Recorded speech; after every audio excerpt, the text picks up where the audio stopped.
নমস্কার, আমি মৌসুমি চলে এসেছি একটা নতুন ভিডিও নিয়ে। এখন তো বাজারে প্রচুর আম, পাকা আম দিয়ে আমরা প্রচুর কিছু রেসিপি বানাতে পারি। তো আজকে সেই রকমই একটি রেসিপি আপনাদের সঙ্গে শেয়ার করছি। আম খুব ভালো একটি ফল, যার উপকারিতাও প্রচুর। আম খেতে আমি ভীষণ ভালোবাসি, কিন্তু এখন আম আমার তেমন খাওয়া যায় না। আর আমার ছেলে একদমই আম খায় না। আম, লিচু এই ফলগুলো ও একদমই পছন্দ করে না। আম, লিচু কেন, ফল কিছুই ওর পছন্দের নয়। শুধুমাত্র কলা আর পেয়ারাটা ওর খুব পছন্দের।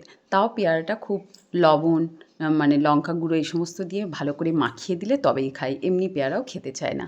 তো আমার মনে হয় এত ভালো একটা ফল আর আমার ছেলেকে খাওয়াবো না, তাই আমি আমের বিভিন্ন রকম জিনিস বানিয়ে আমের সময় আমার ছেলেকে আম খাওয়াই। এগুলো আবার ও বুঝতে পারে না, এগুলো খেতে খুব ভালোবাসে। তো আজকে আমিও খাবো। একটা আম হয়তো সারা সপ্তাহের মধ্যে খেলে কোনো ব্যাপার নেই, সেই জন্য আজকে আমি আমের এই রেসিপিটা বানাচ্ছি।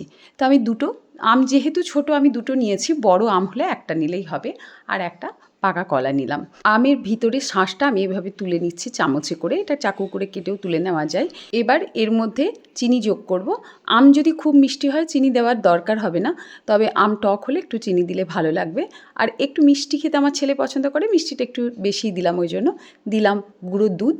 বরফ দিলাম ঠান্ডা করার জন্য, আর লিকুইড দুধ দিলাম, দুধটা ঠান্ডা দিতে হবে। এবার মিক্সিতে ঘুরিয়ে নিচ্ছি ভালো করে। ব্যাস, তাহলেই তৈরি হয়ে যাবে আম কলা দিয়ে তৈরি স্মুদি। এই স্মুদিটা ঠান্ডা ঠান্ডা খেতে কিন্তু গ্রীষ্মকালে দারুণ লাগে।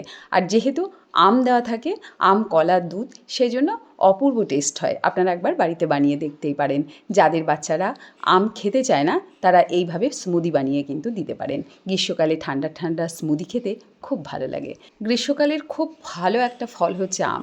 আম দিয়ে কিন্তু প্রচুর রেসিপি বানানো যায়। আমার পেজ এবং ইউটিউব চ্যানেল ফলো করতে থাকুন। আমি সমস্ত আমের রেসিপি একে একে আপনাদের সঙ্গে শেয়ার করব।